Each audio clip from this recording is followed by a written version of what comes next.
Hello everyone, welcome to What If Rimuru was the fifth true dragon of the void and goes to Highschool DxD Part 3. Before we start, please go support, and is Fernando one in the black for writing that awesome fanfic. Now let's begin. Side story, A Christmas Miracle. December 24th, 1 year before the main story events.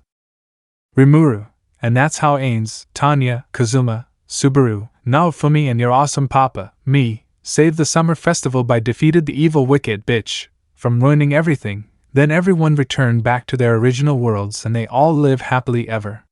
The end. Rimuru closed the book he read to his daughters about one of his adventures. Tiamat, I'll write you 2 time to get some shut-eye. Falfa, but I don't feel sleepy mama. I want papa to tell us another story. Shalsha, that goes for me, I want to hear more of your stories papa. Rimuru, sorry sweetheart, but I'll tell you both more of my stories tomorrow as it will be Christmas. Falfa, oh yeah, it's gonna be Christmas tomorrow, can't wait to open up my presents. Rimuru, well, if you want to open up your presents you must behave and get some sleep for tomorrow. Tiamat, sleep well, and don't let me catch you two sneaking out of your rooms or no Christmas for the both of you. Falfa/Shalsha, we won't. Rimuru and Tiamat were about to leave. Shalsha, wait papa. He paused. Rimuru, what is it Shalsha? Shalsha, well, there's something we want to get for Christmas. It's something impossible to get, and we know you're the only one who can give us that. Rimuru, okay? What exactly the both of you want me to give you for Christmas? Falfa, Shalsha nod at each other. Falfa/Shalsha, it's in another universe. At the home of the famous idol, AI Hoshino is spending time with her son and daughter, Aqua Hoshino and Ruby Hoshino. All were having a great life together as a happy family, even without a father who shall not be named and should be burning in hell. Nothing will disturb their peaceful life. But that'll change at that moment, when the doorbell rang and AI went to check who is. AI, I wonder who could that be? I'll go get it, you two stay here. She approached the door, and as she opens the door, congrats on your dome concert. AI widened her eyes as who was in front of the door wasn't a person she thought will never see to be. How are your twins? AI quickly got out her state of shock just in time to avoid from almost getting stabbed. She picked up a nearby vase and throw it at the creature's face as it growled in anger.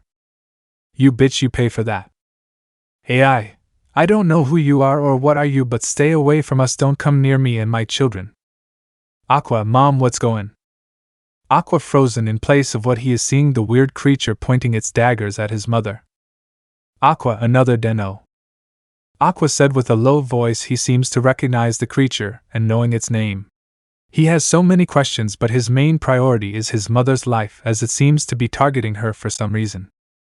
AI, Aqua, go to your sister, shut the door, lock and call the police. Aqua, but I can't just leave you to die mom, I just say. Another Den, shut it brat, once I'm done with this bitch of a liar deceiving her fans I'll be coming after you and your sister. Hearing his words, AI held Aqua in her arms protectively. Just when another Den was about to stab them, a new voice was then heard. Not so fast, faker. Another Den got pushed away from a kick by unknown person. The mother and son look at the one who saved them, to Aqua astonishment and shock, as the one who saved them was Den-o or Sanjo. Aqua, Kamen Rider Den-o? No way, no way, no way, this can't be real, this has to be a dream, isn't it? Den-o, you two don't have to worry about me, I'm here to help out deal with this faker while you both get somewhere safe. AI was not entirely sure what's going on, as she was too shocked. Aqua pulled her shirt to gain her attention to look at him. Aqua, mom, it's okay, he's one of the good guys. Let's do what he says and get to safety with Ruby. Nodded to her son's words, they went to the room Ruby was at. As they retreated, another Den-o finally got up and letting out a groan as he looks at Den-o, who interrupting him from his kill. Den-o, who do you think you are, impersonating me and trying to stab a mother in front of their child, asshole? Another Den-o, get the hell out of my way so I can make that lying bitch feel my pain. Den-o, no, can't do. I don't give a damn what's your grudge against her, but you're pretty damn delusional for a fan trying to murder an idol who's also a mother of two. And I hate people like you. Den-O takes out his dengasher in its sword form and puts it on his shoulder. Den-O, but enough talk. It's climax time, from start to finish. Den-O rushed head on doing countless slashes at his counterpart as another Den-O tried to fight back, but Den-O wouldn't let him get the opportunity. Den-O, come on, come on, come on. Landing a final downward strike, another Den-O stepped back while holding his chest. Suddenly a new voice spoke out of nowhere. Voice, Peach Boy, your climax is taking too long. Den-O, say what? Mind your business, Bear Breath. Voice, coming through. A yellow ghostly figure went to Den-O's body, pushing aside the red spirit that used to possess the body, now is taking over to another. As then the Den-O armor pieces begin to change, so is the weapon into an axe and changing a new form. Axe form. Den-O axe form, you will cry at my strength. Here goes. He ran towards another Den-O and tackled him before swings his axe at his chest, launching him to crash into the wall. Den-O axe form, and that's how you. He was interrupted by another new voice. Voice 2, K, Mr. Bear's done, my turn. A purple spirit took over the Den-O's body, moving the yellow spirit that was processing it aside. Voice, Ryutaro's, wait, I wasn't finished. As another Den-O got to his feet for being pushed against the wall, Den-O changed forms a second time as the axe also changed into a gun. Gun form. Den-O gun form, I'm taking you out, okay? And don't bother answering. Then Den-O quickly shot another Den-O with barrage of bullets, and disarming his daggers off his hands. Voice 3, Ryutaro's, look out behind you. Den-O gun form, who? What? Where? When?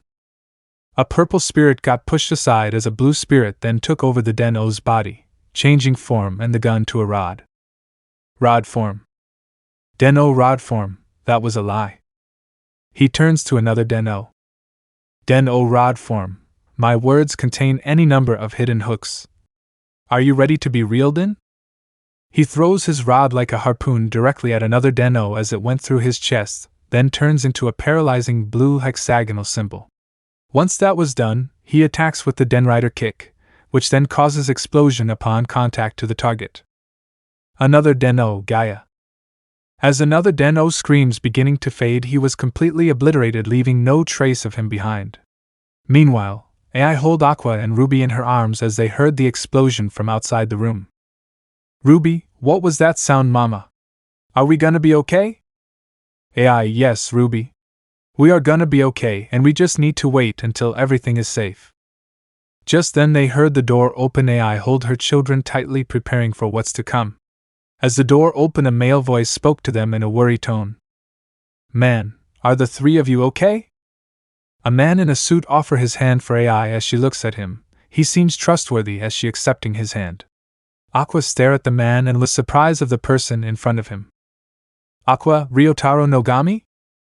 AI, Aqua, do you know this man? Aqua, well, he's someone famous from a TV show, that's how I even know who he is. AI, really? I never heard of him, though he is quite handsome and it makes me think he works from a modeling agency. Ryotaro, I appreciate the compliment. Either way, you're all safe now and the monster that looks like Den-O has already been taken care of. This brought a sigh of relief to AI. AI, thank you, Mr. Nogami, how can I ever repay you? Voice 1, hey Ryotaro, tell her she can invite us to her concert. Voice 3, I agree with Senpai, I want to be in stage with AI-chan. Voice 2, it will truly be honest being with the famous idol AI. Voice 4, I would love to be in the spotlight by AI side. For individuals that are red, blue, purple and yellow monsters made their self known to the family of three, surprised of seeing their appearance. Aqua, you're Momotaro's. Aqua points at the red monster. Momotaro's nods and folds his arms. Aqua, you're Itaro's. Aqua points at the blue monster who flicks his wrist. Aqua, Kintaro's. Aqua points again but at the yellow monster who cracks his neck on the left side and also folds his arms. Aqua and Ryutaro's. Aqua points at the final monster who is the purple one, and he spins around and does a peace sign poses. Aqua, all of you including Ryotaro are Kamen Rider Dan-o, and you're all real. Momotaro's, huh, it seems the kid knows who we are. Yuritaro's, we must be his biggest fans. Kentaro's, humph, a very intelligent child he is. Ryutaro's, hey kid, how about we become friends? I can show you my dancing moves as I am an excellent dancer. Oh, since AI-chan is here, would you mind being my dancing partner? Yuritaro's walks up to the AI. Yuritaro's, greetings AI, you have lovely beautiful eyes that shines brightly like a shooting star. He randomly pulls out a flower. Yuritaro's, do you mind being reeled in by me? Momotaro's, hey, stop hitting on her, don't you see you're making her feel uncomfortable? Kentaro's, Momotaro's is right. She has kids, for goodness sake, enough is enough. The two pull him away from her as he struggles to get out of their grip. AI, this is too sudden, can tell me what is even going on? Rimuru, I believe I can answer that question for you, AI Hoshino. Aqua, how many random people keep showing up in our home? AI, who are you? Rimuru, my name is Rimuru Tempest. Me and my associates are part of a secret organization hidden from the public. Not even the government doesn't know our existence. Rimuru tried to made up cover up, making the family of three believes what he claims to the true. Rimuru, that monster you've just saw used to be a person known as Ryosuke Kaihara, who is also your stalker. The details how he became another Den-o is unknown, but upon further investigation he is the one responsible who killed the doctor that was supposed to help deliver the birth of your children, Goro Amamiya. AI, Aqua and Ruby have their eyes widened upon the mention of the name for reasons. For AI, she did not know about Gora's death, and she always did wonder whatever happened to him, but now she know. Aqua wonder how Rimuru knew about his death as his previous life when he was Goro Amamiya. Ruby was saddened to hear what happened to the person who used to be her doctor at her previous life when she was Serena Tenduji. Rimuru, also there was a culprit who gave away information to your stalker of your new address, but don't worry, before I arrive here I dealt with that person, meaning the three of you no longer be in danger from that disgrace of a man who is responsible for your troubles. The family seems to believe him, and they are grateful for his help. He turned to Ryotaro and nodded at him. Rimuru, since we fulfill what we came here for, our work here is done. It was great to see you again, Ryotaro. Ryotaro, you as well. It was unexpected of you calling me out of the blue till you mentioned it was a rider problem, and it seems I was needed here after all. Rimuru, right. Oh, Miss Hoshino, there is one thing I like to ask of you. AI, what would that be? Rimuru, can I have your autograph? AI, huh? Rimuru, oh, it's not for me, it's for my daughters. They are a fan of yours, so they wanted me getting your autograph for them if I ever get the chance to meet you. AI, well, I guess that would be okay since you both saved me and my family. Momotaro's, hold on a sec, since when did you have kids? Rimuru, oh, I guess I never tell you guys about. I got married years ago, and later on I became a father of two. Momotaro's, I never thought a big shot like you find yourself a lady to be with all this time. I thought you was staying as a virgin dragon forever. Rimuru, mind repeating again. Momotaro's, nothing, I didn't say anything. December 25th, Tempest Resident. It was Christmas morning. The children of the Chaos Karma Dragon, Tiamat, and the Chaos Creator or Void Dragon, Rimuru, began opening up their presents. Falfa Katana. Shalsha Katana. Falfa, no way, we have our very own katana. Shalsha, we can finally achieve our dream, becoming swordswomen dragons, slaying all evil existence in the world. Tiamat, you two won't be doing that without mine and your father's permission. Shalsha, where is Papa? Tiamat, he said he will be here right about. Rimuru, Merry Christmas. Tiamat, welcome back, darling. Rimuru, glad to be back, my dragon queen. Just in time to spend with my lovely family.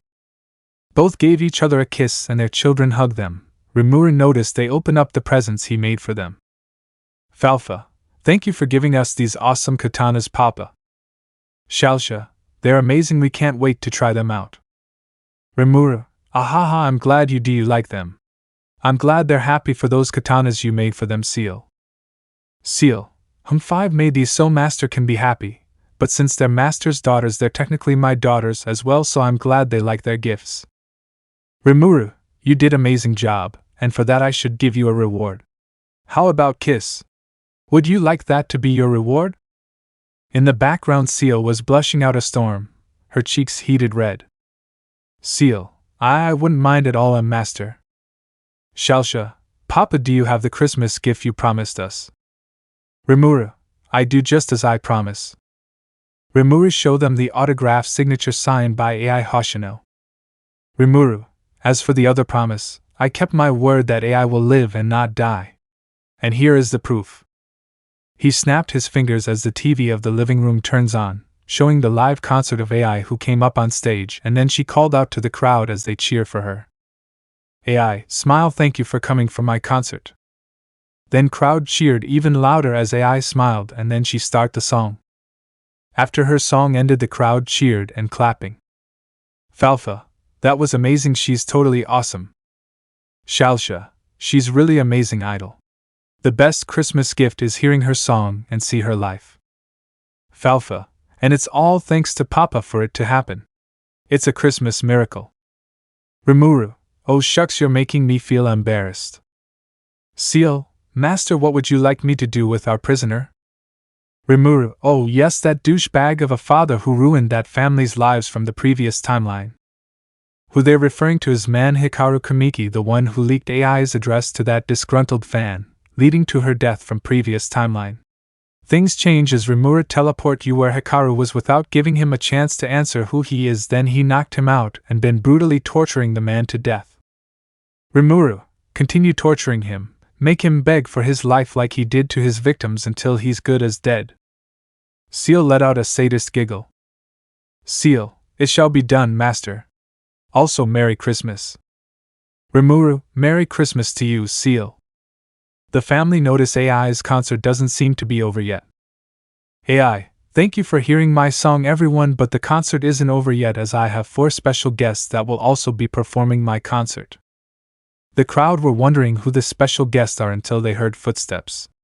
There everyone saw Momotaros, Yuritaros, Kentaros and Ritaros came on stage, much to the crowd's surprise seeing them.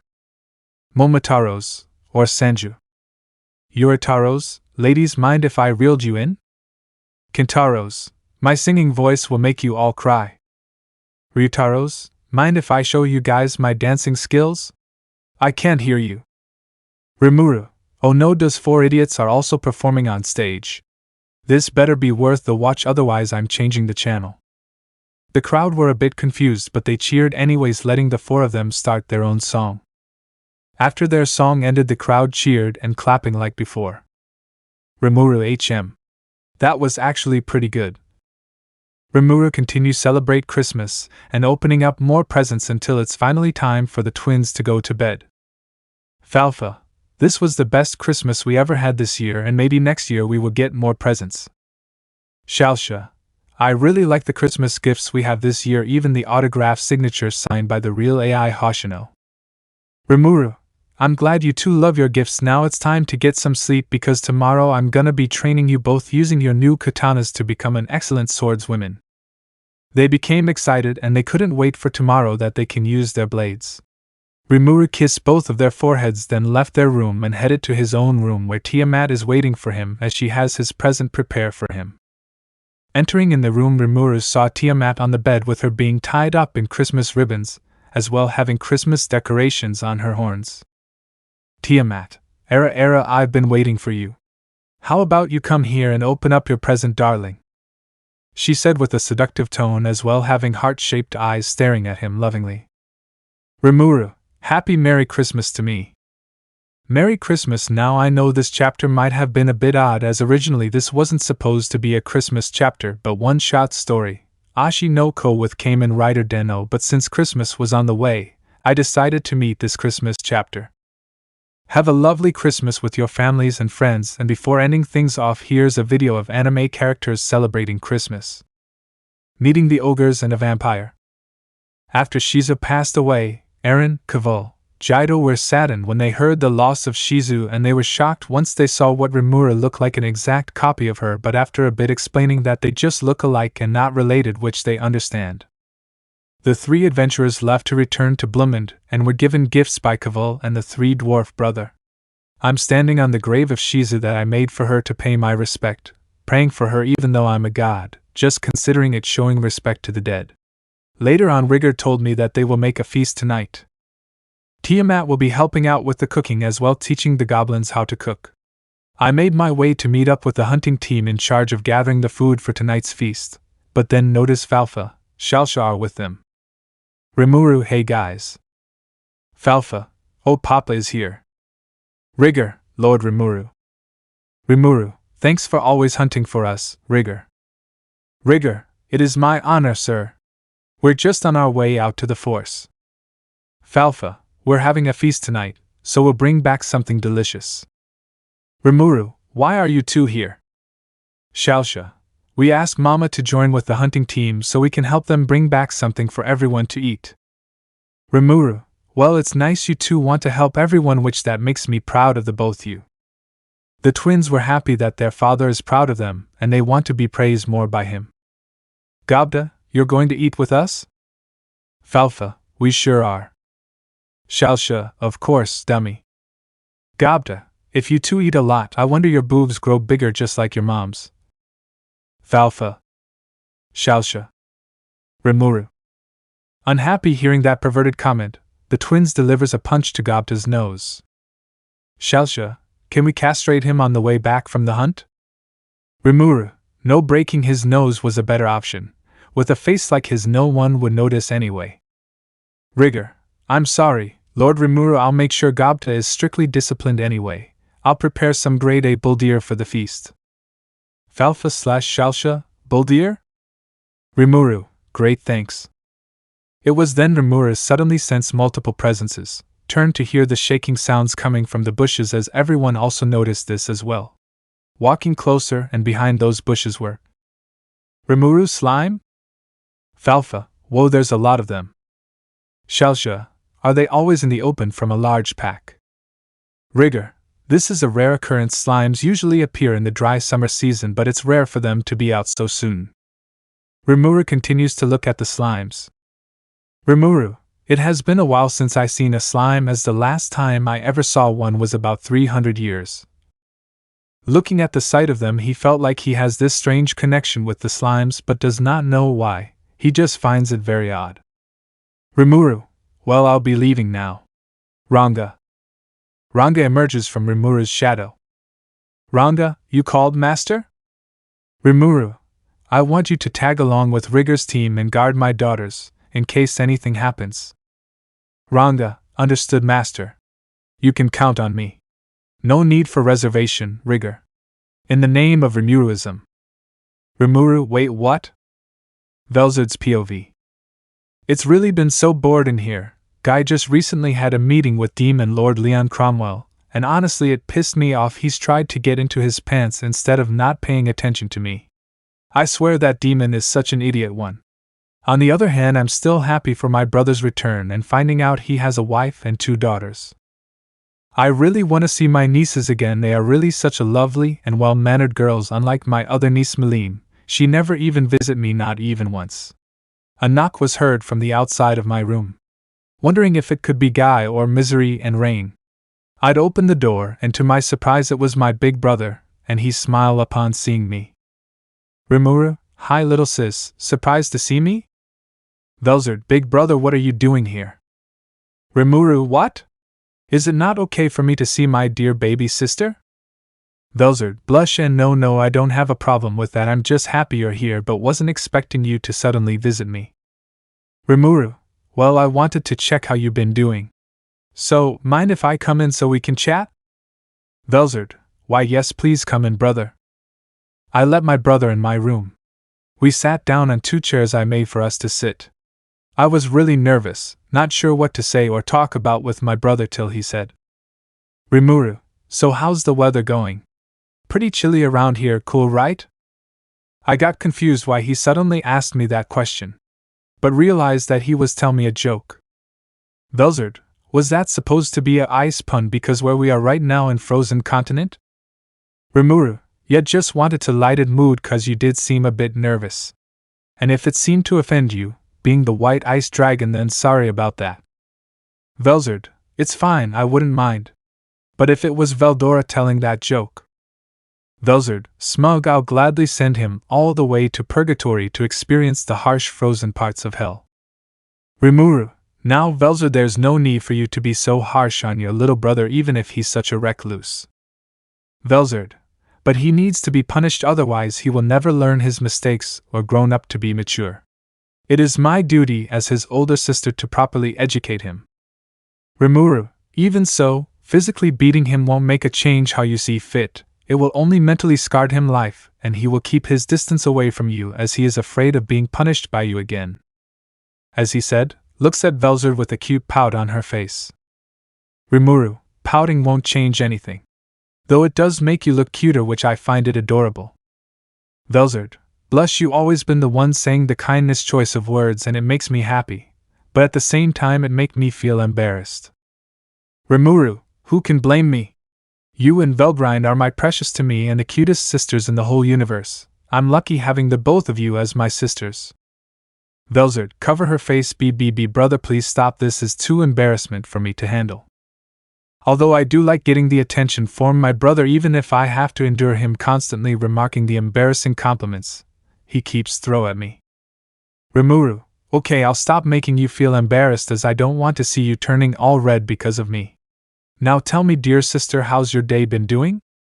Velzard, nothing special actually, my own partner hasn't been paying attention to me as much, instead he's only been having his eyes for someone else. I look at his expression, he has a look of surprise. He was suddenly quiet for a moment as the atmosphere seems to tense, making me feel unnerving from his awkward silence. Rimuru, Velzard. Velzard, why yes brother. He spoke colder. Rimuru, who is he? Velzard, what? Rimuru, who is this partner of yours you speak of and where can I find him? Velzard, why do you want to look for him?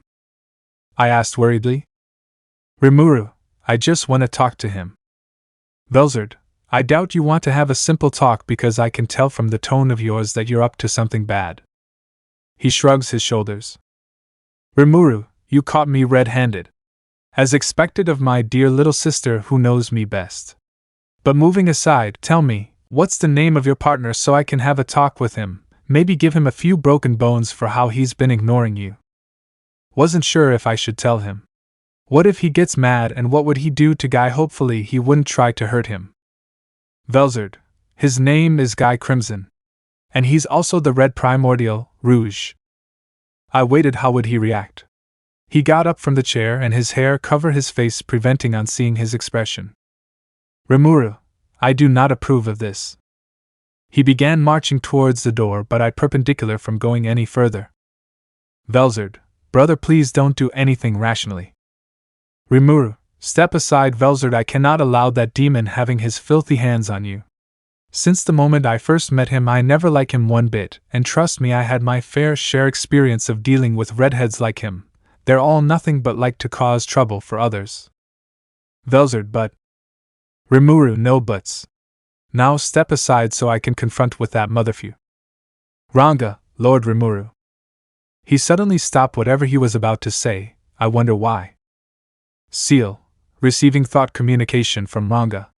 Vocal tone indicates it is a request for aid. Rimuru, I see. I'll be right there. Velzard, brother? Rimuru, sorry Velzard, looks like I'm gonna cut my visit shortly as my assistance is needed elsewhere. Velzard, oh. I was a bit saddled, my brother, it's already leaving. I suddenly got surprised when he's kissing my forehead and showing off that bright smile of his, really made feel happy and safe when he's around. Rimuru, don't be upset, you're always welcome to visit if Guy or Gay, whatever his name is, makes you feel lonely again. You come and see me and my family. Okay, little snowflake? Velzard, why yes. It's been so long since brother ever called me that nickname, and it makes me even happier. Velzard, all this happiness makes me forget he intentionally wanted to kill Guy. Rimuru, Well, it was lucky for Rouge as gets to live another day for now. If I was informed sooner, I would have sent his sorry ass back to the underworld where he belongs. Velzard, sweat drop, never mind. Rimuru, well, it was great to see you again. Take care of yourself, Velzard, love you. He gave his final goodbye before he teleported elsewhere. Meanwhile, when Rimuru left the ice continent, he teleported Ranga's location and see Gobta on the floor. Rimuru, what happened? Gobta, I've been cut, it hurts so bad. Rimuru, doesn't seem that deep. It's just a minor scratch, no big deal. Gobta, just a minor scratch? But it hurts like hell. Rimuru, shut up and take the damn potion. Rimuru splashed a potion to Gobta's face that heals his cut. Then he looked to see 6 ogre, 3 of them already been defeated while the other 3 are pink, red and gray were the only ones left. Looking at the defeated ogres, the bigger ogre with the giant mallet is on the floor paralyzed probably from paralysis breath. The purple ogre is immobile and tie up from sticky steel thread. The dark blue ogre lays on a broken tree unconscious. This was the doing of Falfa and Shalsha as Rimuru smile upon seeing their handiwork as they notice he is here and went to his side. Rimuru, seems you two have been having fun while I was away visiting one of your aunts. Falfa, wait, you visit our aunties without us? That's not fair, Papa, why did you take us with you? Rimuru, you both never asked. Shalsha, still you could have at least tell us where you were going. It was clear they were upset with their father. They turned their heads away from him, not bothered to look at him, which made Rimuru hurt at his very soul as he didn't want them to stay mad at him. Rimuru, look, I'm sorry, you, please don't be mad at your papa.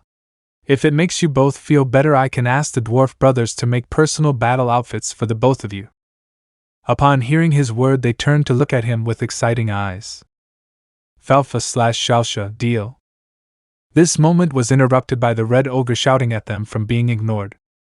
Red Ogre, stop messing around and face me, you lowly magents. They stare at him and Rimuru has an annoyed look.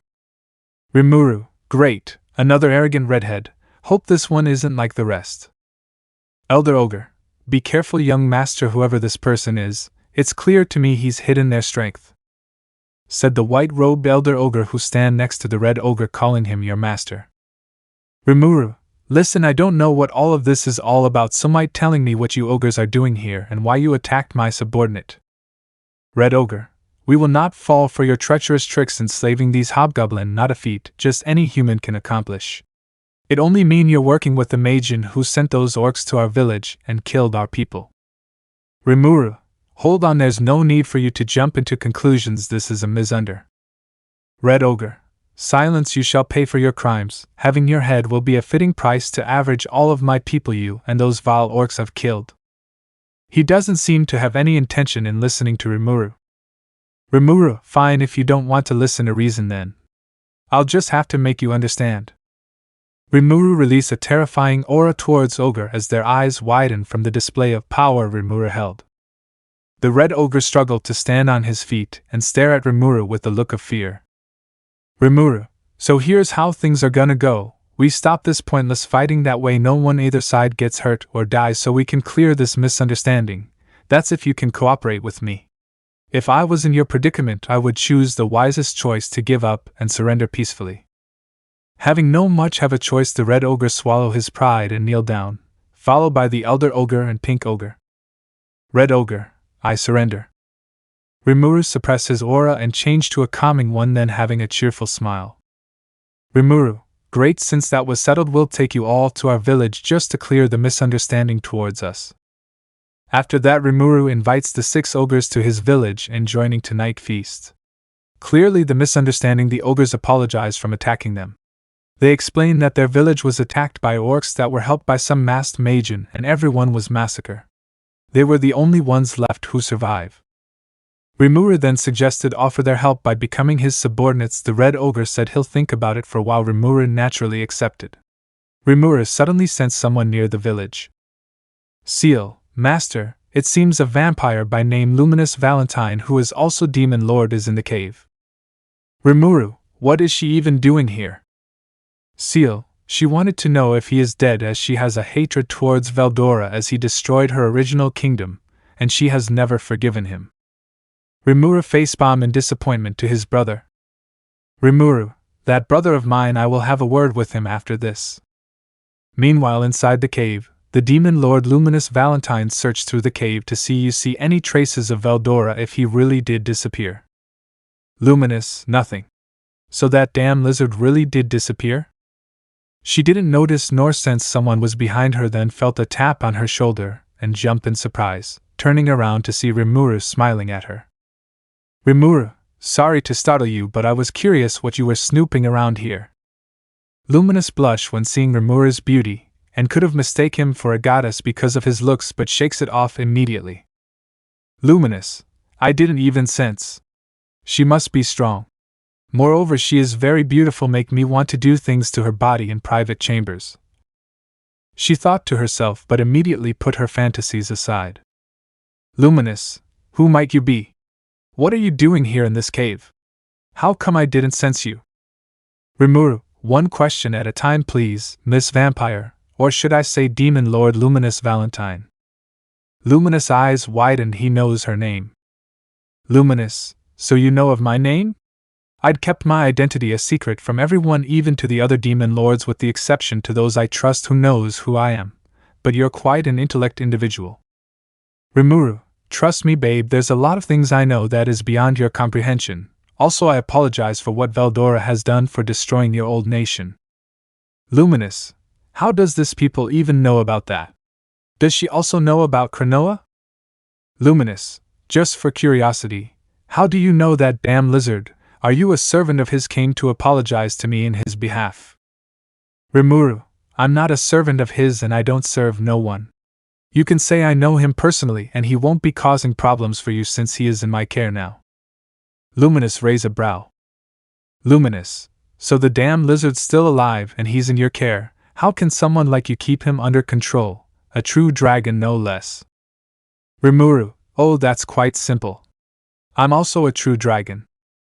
Showing off his aura of domination and supremacy towards Luminous, who widened her eyes. The aura Rimuru is releasing is that of a true dragon. She hasn't felt the feeling of fear in a long time. Rimuru, to put it bluntly, I am Veldora older brother, so yeah, I'm actually a guy. Luminous, WW what? B, but you look so. Rimuru, yeah, I know my appearance looks feminine, but that's the way I always been, though I can change my gender, but being male is who I am. Also, I'm not like Veldora, so you don't have to worry about me. The aura Rimuru unleashed before was gone, making Luminous to be at ease yet still trembling and having trouble standing up. Rimuru offered his hand to her, which Luminous was hesitant, but the genuine smile on Rimuru caused her to blush and made her consider her choice accepting his hand. Luminous, damn. I don't know what's wrong with me, but he's making me feel crazy. Just by looking at his beautiful face makes me want to. Ugh, I can't take it anymore. She bit his neck and just couldn't resist vampire nature. As she was sucking on his magicules, this was making her feel addicted to it. Luminous, moan mum. Rimuru heard her moan and immediately pulled her away from him, knowing it would be bad enough if she sucked too much of his magicules, and he did not want to deal with her demanding him to give her more. Luminous, I can't stop myself from sucking on him. His magicules were just so good. I want more of it. Rimuru, oh no, this is what I was afraid it will happen. Rimuru, clearly his throat anyways, Miss Valentine, keep this meeting between you and me for the rest of the demon lords or else. 1 second he was in front of Luminous, then the next he was gone. Luminous felt his presence behind her, as she shivers down to her spine when Rimuru whispered to her ear. Rimuru, I'll make you regret you ever saw my face, and you can imagine possible things I can torture you, body and soul, Lumi-chan. Rimuru said, teasing her with a grip. Luminous a blushing mess from the sudden nickname he given her. Luminous, don't be intimidated, Luminous. Just try to imagine him in a one piece. Luminous, oh no, he's hot. Rimuru, I'll be making my leave now. Before that, let me tell you my name. Name's Rimuru Tempest. Remember that well. See you next time when we meet again, Luminous. Luminous turned around to see Rimuru was no longer there, and she couldn't sense him anywhere, as he was truly gone. Luminous, Rimuru, huh? I'll remember this humiliation, and your taste. Luminous, I just can't stop thinking about it. I'll make you take responsibility by sucking you dry for making me feel crazy about you. Time skip. Soon morning came. Rimuru along with Tiamat are sitting in front of the red ogre. He kneels and saying he would accept the offer because they're subordinates. Then he called all 6 ogres and Rimuru began naming all of them: Benimaru, Cheyenne, Shuna, Hakuru, Sei, and Kurobe. Once they've been named, their appearance has changed and evolved into Kijins, and they became exponentially stronger than before. Meanwhile, the twins are in the middle of training the hobgoblins. They seem to have gotten better in their training with them. Falfa, alright, you guys are doing great. Shalsha, they seem to have improved before training, especially Gabta. I'm surprised he even made it this far. Hakuru, ho, you two seem to be training these younglings. Falfa, oh hey Hakuru, we were just admiring the hobgoblin training session we given them and they have improved pretty well. Hakuru, I can see that. You both wouldn't mind, I'll teach them my way of training. Your father, Lord Rimuru, did he gave me permission I can also train you both. Falfa, sure thing, I don't mind. Shalsha, I'm fine with it. I'm actually curious to see if you can show us a demonstration to your training lessons just so we can be prepared what we will learn from you. Hakuru, very well. But be warned, I won't go easy on the harsh training. You all will endure the feeling like you're in a life and death in hell. Gabta, oh, this will be too easy. There's a lot of us and one of you old man, so it's pretty obvious we will win. Hakuru, old man, huh? Gabta suddenly has this strange feeling he will regret choosing his choice of words as Hakuru unsheathed his sword and giving Gabta a death glare, whose body is suddenly paralyzed in fear.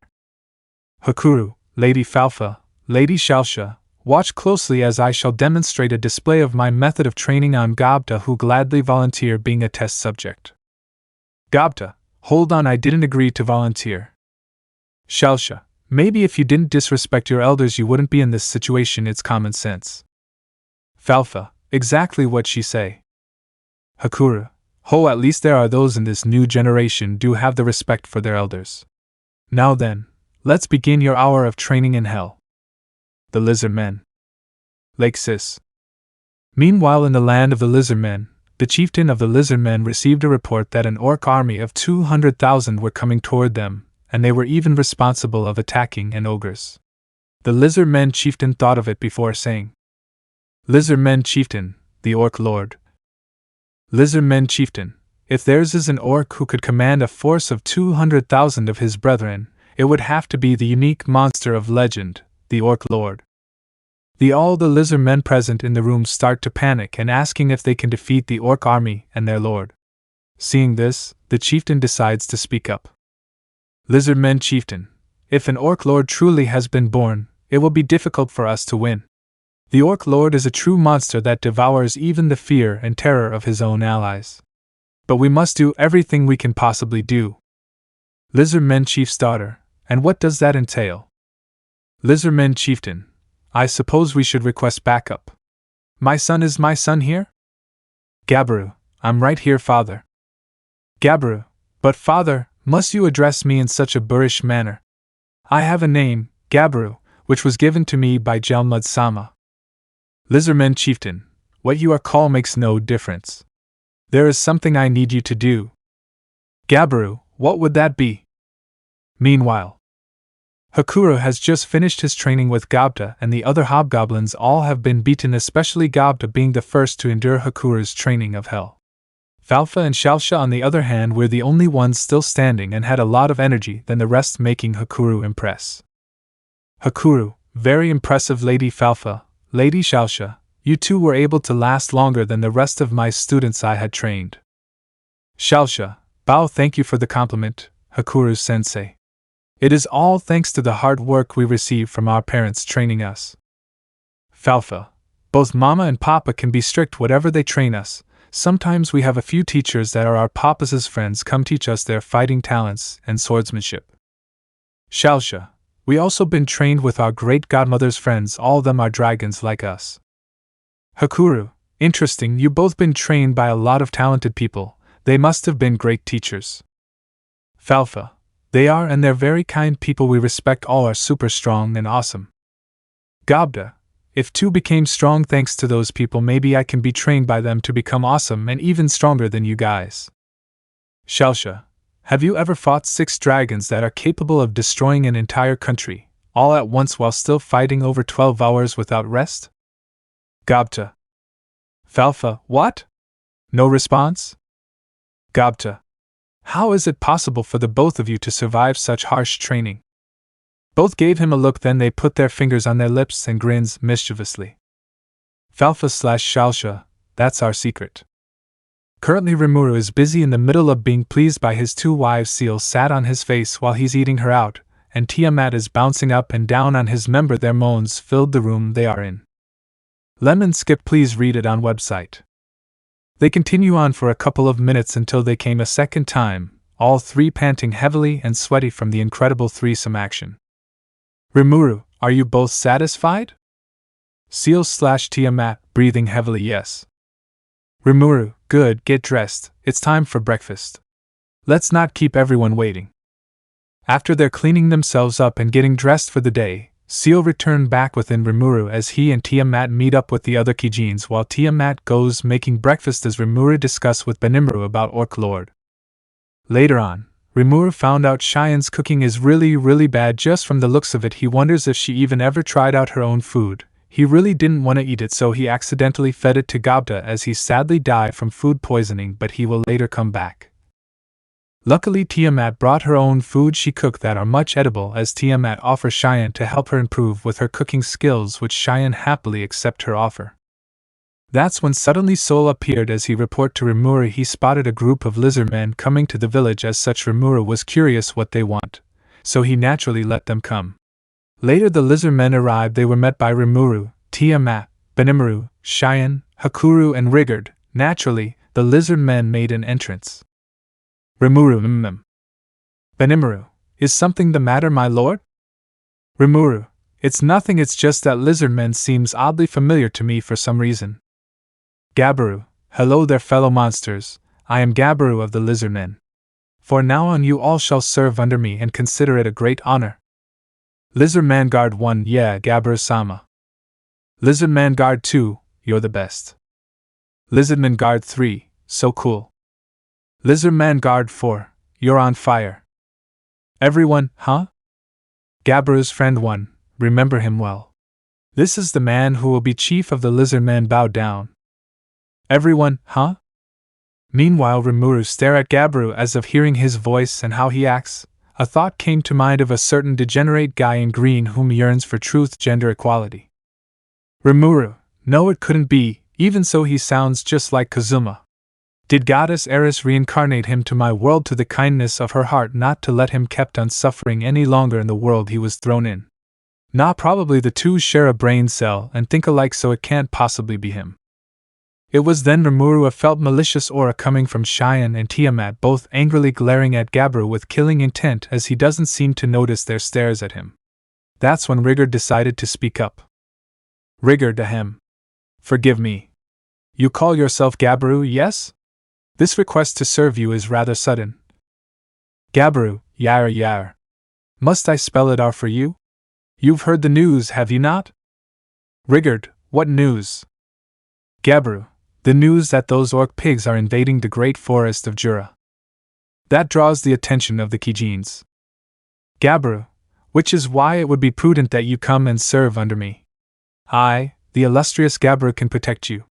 Serve under me and you weaklings will have nothing to fear. I am strong, much stronger than you. Wow. Gabiru said this as he observed the Kijins, and the 2 humans present, and could immediately tell none of them were weak. Gabiru and 3 of his companions gather around each other. Gabiru, I don't see any goblins. Gabiru's friend 2, what? Gabiru's friend 1, this was supposed to be a goblin village. Gabiru's friend 3, in fact, I don't see anyone weak around here. Then Gabiru stand up and start to talk. Gabiru, ahem, I've heard that there are those among you who have tamed the direwolves. I will make those of you have officers in my army. Bring them to me. Tiamat, darling. Tiamat had a face of attractiveness and beauty that can charm any man from her warm smile. Tiamat, can I please kill him? Rimuru, sure. Benimaru, can I kill him too? Rimuru, sure thing. Tiamat and Benimaru then slowly walking over Gabbro with the intent to kill him. That's when Rimuru regained his senses and quickly stopped them. Rimuru, wait, stop you two, I was just kidding. They stopped what they were doing as they pouted but nod and returned back to the others. Rimuru, ahem. We didn't exactly tame the direwolves. We made them our allies, and I'm the one who did that. Gabbro, a mere human? Preposterous, this must be some kind of joke. Rimuru, it's no joke, it's the true, and if you don't believe me then let me bring a friend over to prove you wrong. Ranga. Ranga, yes, master. Ranga leaps out of Rimuru's shadow in his full size, being intimidating as he stares at Gabbro menacingly. Rimuru, this fool wants to talk to you. Hear him out what he has to say. Ranga, as you wish. Then Ranga focus on Gabbro. Ranga, my master has ordered me to hear what you have to say. So speak. I'm listening. Gabbro, are you the leader of the direwolves? Your beautiful fur, your keen eyes. You truly have a majestic presence. However, it is a bit disappointing to know that your master is a weak human. Rimuru looked at Gabbro annoyed. The others were also pissed off, and Tiamat is this close to strangle Gabbro to death, as her aura is constantly growing larger, making everyone around her to sweat nervously. Gabbro, you have been deceived. Very well. What this human has done is unforgivable, so I shall defeat him for you. Gabbro's friend 3, Sir Gabbro, you're awesome. Gabbro's friend 2, show him what you're made of, Sir Gabbro. Gabbro's friend 1, the peerless Gabbro. Gabbro's friend 2, say it. All Gabbro's followers, Gabbro, Gabbro, Gabbro, Gabbro. All the Lizardmen clapped and chanted Gabbro's name while Gabbro danced along with them. Rimuru. Maybe I should have just let Tiamat and Benimaru kill him. He's starting getting on my nerves. Ranga, a mere lizard dares to insult my master? A red aura appeared around Ranga as he was moving closer to Gabbro, about to kill him on the spot. Gobta, hey, what are you guys doing? We all turned around to see Gobta, alive and well. Behind him were Falfa and Shalsha walking beside him. Riggered Gobta. Rimuru, you're still alive? I thought you were dead. Shalsha, we thought so too, shame. Gobta, hey, that's kinda mean. Of course I'm alive. Falfa, Shalsha and I were about to throw his corpse towards the wild monsters to devour his body till he suddenly came to life. Rimuru, is that so, huh? Well, you two, the next time something like this happens again, try hitting him with a stick to make sure he's dead or not. Falfa/Shalsha, okay. Gobta, hold on, I don't agree to that. Rimuru, still though, how is he even alive? Seal, answer. It appears that when you force him to consume Cheyenne's cooking, he has gained the poison resistance skill. Ranga, perfect timing. Ranga leaps behind Gobta, picks him up by his collar, and places him before Gabbro. Gabbro, what the heck is going on? Ranga, lizard, if you can defeat this one, I will consider your offer. Gobta, why me? Rimuru, nice work, Ranga. Gabbro, sure, I'll fight him. I take it the poor human can bear the shame of losing. Whatever spares your pride. Rimuru gained a tick mark and smile while an aura surrounds him. Rimuru, oh, you're lucky you're not fighting me, you incompetent lizard. Gobta, don't hold back, crush him. Gobta, so why do I have to be the one fighting again? Rimuru, 'cause if you win, I'll ask Kuroki to make a special weapon for you. Gobta, whoa, really? Well, that seems to motivates me a lot, sir. Rimuru, but if you fail, you have to eat Cheyenne's cooking. Gobta, I will destroy this lizard. This fired him up as he was surrounded in a golden aura, almost like he's about to go Super Saiyan 2. Cheyenne, for some reason, this conversation makes me very unhappy. Tiamat, don't think about it too hard. I'm sure they're not trying to say that your cooking is that bad. As the battle between Gabbro and Gobta began, Gobta threw his spear at Gabbro, surprising him. Gabbro, how dare you? Gabbro then went to slash Gobta, but he had disappeared, shocking him, but Gabba leaped out of his shadow, kicking Gabaru in the back of the head. Gabaru, h. Gabaru then fell to the ground extremely dramatically. Gabaru, Falfa, wow, he did it, he actually won. Shalsha, he used shadow movement? Interesting. Ranga, that's that. The fight is over, the winner is Ganta. After Gabda won, Ranga and Rigard start tossing him into the air to celebrate his victory. Everyone started to praise him, as Rimuru just looked towards the Lizardmen. Rimuru, as for all of you, Gabda won the battle. If you wish to form an alliance between us to help fight the orcs, we'll consider it. But we will not serve you. Take your leader and be on your way. After the Lizardmen took Gabaru, they all immediately ran away, making Rimuru sigh. He has a feeling Gabaru might do something stupid that will give Rimuru a headache to fix his mess. Rimuru, what an unusual day this turned out to be. Time skip. Rimuru's POV. After the fiasco with Gabaru was past, I hold a meeting as everyone is in the meeting room discussing how to defeat Orcs' army. Sewell gave his reported that there are 200,000 Orcs' army that are heading to the marshlands. I suspect this could be the works of a demon lord, to which Seal confirms this is the works of demon lord Clayman as well as his subordinate Gelmud. They're planning to create a puppet demon lord using the orc lord as a catalyst. Just great, more troublesome people I have to deal with. The meeting proceeds as then Sewell said one of his body doubles has made an encounter that requests an audience with me, and when I asked of who he said it was a dryad, and I was surprised I haven't seen a dryad in a long time. I allowed him to bring her here as the next minute a bright green little appeared on the table, as a woman with green hair, surrounded by vines appeared before us. Trainee, greetings Dragon of the Void, Rimuru Tempest, Mistress of the Void Dragon, and all those who are loyal to them, forgive me this unannounced visit. I am Trainee, a dryad. It is a pleasure to meet you. Rimuru, it has been a long time, Trainee. It's good to see you again. Trainee, it has been, my lord. You have finally retired from your journey to the other worlds and I'm happy to see you again. Rimuru smiled, I haven't seen you since you were just a little pixie. How are your two sisters been doing? Trainee, my sisters, they're doing quite well, thank you for asking, my lord. The others in the room were all surprised. Tiamat, darling, how do you know this woman? Rigard, Rimuru-sama, you know the dryad Trainee? Rimuru, yes, I'm well acquainted with Trainee since before she became a dryad she was just a little pixie developing a will of her own when she knew nothing of the world back then. Gabda, wait, if you knew her that long then that must mean you must be super old. Rimuru Cheyenne. Cheyenne hit Gabda on the head with her sword Hercules edge, giving him a large bump in the head. Rimuru, thank you. Cheyenne, you're welcome, Rimuru-sama.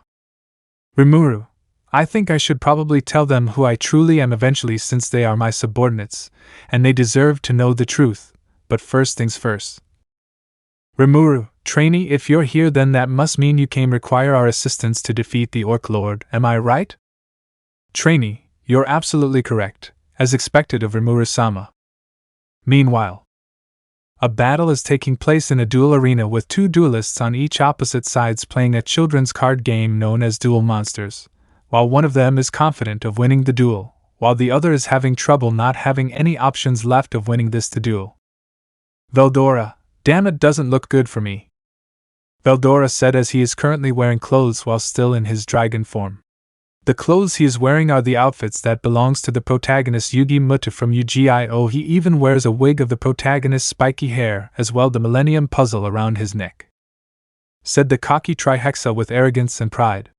She wear the outfit of the protagonist's rival Sito Kaiba. Behind her are three blue eyes white dragon waiting for Trihexa to give them orders. Veldora, what should I do? I was able to use swords of revealing light making her monsters unable to attack on 3 turns and now she has those 3 dragons on her side of the field. The cards in my hands are useless and won't stand a chance against them, not unless. He reached out his hand to the deck of cards, drawing the top card now in his hand hoping for the heart of the cards to give him the right card he needs. He turned it over and to his delight the card he was desperate of needed is in his hand. Smiling confidently he lets out a prideful laugh. Veldora, Quahahaha, looks like the hands of fate is in my favor as victory has been set for me to win this duel. Trihexa, what are you blathering about? Have you finally succumbed to insanity thinking you can win this duel with just a single card you just draw? Veldora, as a matter of fact, yes.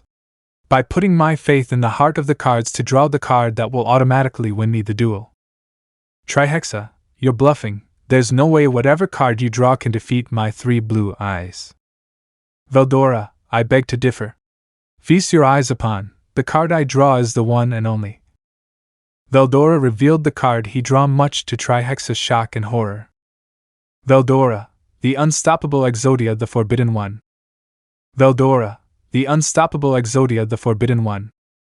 Trihexa, shocked nanny? Exodia? Impossible. Veldora, nothing is possible if you believe in the heart of the cards.